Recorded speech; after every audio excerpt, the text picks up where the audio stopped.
आराम से उनको बैठाइए, आपसे मिलता हूँ, आपसे रुक जाओ, सारा हो जाने दो बाबू।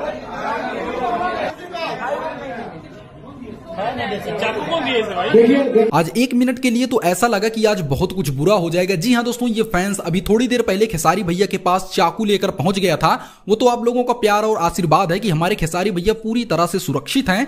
जब ये दोस्तों लड़का खेसारी भैया के पास जा ही रहा था, तभी कुछ फैंस की नजर इसके हाथ पर पड़ गई और इसके हाथ में चाकू था और फैंस ने इसको तुरंत आगे पकड़ लिया, जिस वजह से ये खेसारी भैया तक पहुंच नहीं पाया और एक बहुत बड़ी घटना होने से बच गई। जी हाँ दोस्तों, खेसारी भैया के ऊपर आज बहुत बड़ा हमला होने वाला था। लगभग भी आधे घंटे पहले की ये घटना है, मैं आपको सबसे पहले अपडेट कर रहा हूं।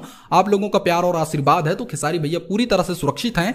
और भी दोस्तों, इसके बारे में जो भी अपडेट आएगी, ये लड़का क्यों कैसे कहां आया था, उसके बारे में जानने के लिए चैनल को सब्सक्राइब करके रखिएगा। नेक्स्ट वीडियो में आपको जरूर बताएंगे।